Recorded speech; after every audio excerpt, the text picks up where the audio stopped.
Assalamualaikum warahmatullahi wabarakatuh. Bersama dengan saya satu karya kreatif daripada ikon Syabab yang bertajuk Sirah Nabi Ibrahim, susunan daripada Ustazah Nur Syamimi, dan telah mendapat kata pengantar daripada Ustazah Nuraini Makdin dari Arafah Academy. Itu kebaikan yang banyak kalau anda dapat memiliki karya ini untuk anak-anak anda. Kisah Nabi Ibrahim alaihissalam, walaupun buku ini hanya memaparkan sebahagian sahaja daripada sirah kehidupan Nabi Ibrahim, tetapi cara ia dipaparkan sangat bersesuaian dengan cara anak-anak kita belajar. Bukan sekadar kisah itu dipersembahkan dengan menitik beratkan kesahihan dan kebenaran serta mengelakkan Israiliyat, tetapi dalam karya ini juga adanya aktiviti-aktiviti yang pasti menarik minat anak-anak. Apa yang paling penting bukan aktiviti sahaja, tetapi aktiviti itu berkaitan dengan subjek ataupun konten yang nak disampaikan. Karya ini bermula dengan menimbulkan a big why kenapa Nabi Ibrahim. Rupanya dia ada dalam selawat yang anak kita baca dalam tahiyat akhir.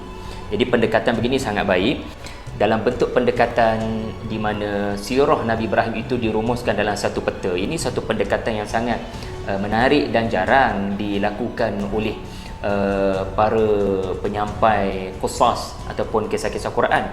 Satu perkara yang menarik, sebab kita semua tahu anak-anak kita boleh cakap pun kenapa Nabi-Nabi diutuskan. Ya, sebab kaumnya menyembah berhala. Tapi apa yang disusun oleh Ustazah Syamimi ini menarik kerana kita tak nak naratif kedatangan Rasul hanya untuk menghadapi kaum yang menyembah berhala, sedangkan apa yang penting diberitahu pada anak-anak adalah kalau tidak berhala, lalu siapa yang patut disembah? Kenapa berhala tidak boleh disembah? Lalu Allah diperkenalkan dengan sifat-sifat Allah yang paling dominan, yang paling penting untuk mengelakkan manusia menyembah tokong, batu, kayu, manusia, berhala. Jadi nama Allah dipaparkan, Sami', Basir. Semua nama-nama ni, empat nama ni adalah yang paling kritikal untuk manusia, untuk dia memahami. Patung, kayu, semua tu tidak boleh mendengar, tidak boleh melihat, tidak boleh memberi mudarat, tidak boleh memberikan manfaat. Agak complicated sebenarnya untuk diterangkan, kerana barangkali membabitkan perbahasan dan perdebatan falsafah, iaitulah isu Nabi Ibrahim alaihissalam menyebut hadza rabbi dalam suratul An'am. Tetapi bila kita lihat di halaman ini, bagaimana penyusun telah memudah carakan konten yang berat, pentafsiran yang barangkali ilmiah kepada satu bentuk penyampaian, iaitulah Nabi Ibrahim membuat analogi. Jadi kenyataan itu penting untuk anak-anak faham bahawasanya bila Nabi Ibrahim sebut hadza rabbi kepada matahari, hadza rabbi kepada bulan, kepada bintang, ia rupa-rupanya adalah satu bentuk dakwah yang menggunakan analogi, menggunakan monolog luaran. Dia seakan-akan bercakap dengan diri dia, tapi sebenarnya dia sedang bercakap dengan kaumnya.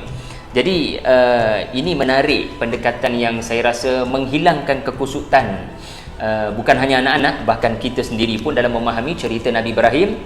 Kononnya kontroversi di sebalik menyebut hadza rabbi kepada bulan, matahari dan bintang. Tapi bila dilukis macam ni baru terfikir, bila makanan-makanan yang tidak dijamah oleh berhala, so di mana dalil yang berhala ni bergerak? Berhala ni boleh mengambil makanan ni. Jadi kenapa sembah sesuatu yang tidak boleh bergerak, dan tidak mengakibatkan apa-apa pun kalau tidak diberikan makanan? Cicak telah membantu untuk api lebih marak menjulang. Kita ingat Israiliyat, saya tahu dah, cerita itu adalah daripada hadis yang sahih.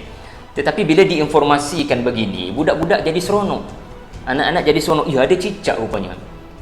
Kadang-kadang banyak animasi kartun yang tentang nabi-nabi, cerita-cerita macam ni memang confirm Israiliyat, sebab di tokok tambah binatang tu kata apa, binatang ni kata apa. Tengok saja dialog antara binatang di atas bahtera Nabi Nuh kan. Tapi yang ni memang hadis yang sahih.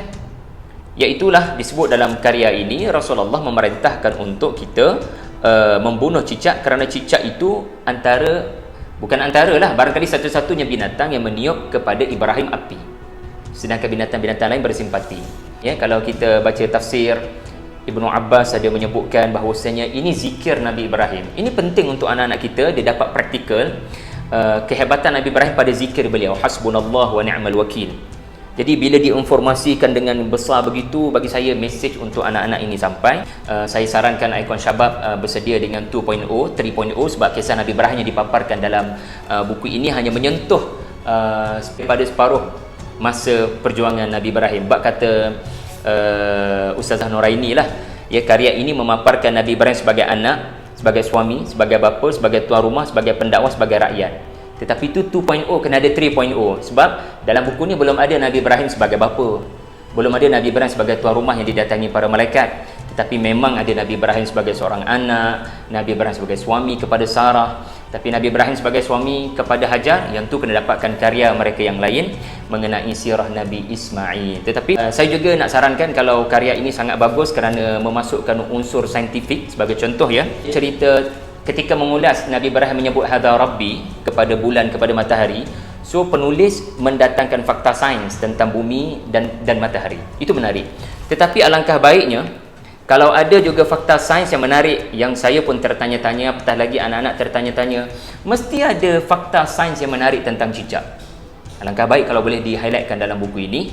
Ya, wallahu alam. Assalamualaikum warahmatullahi wabarakatuh.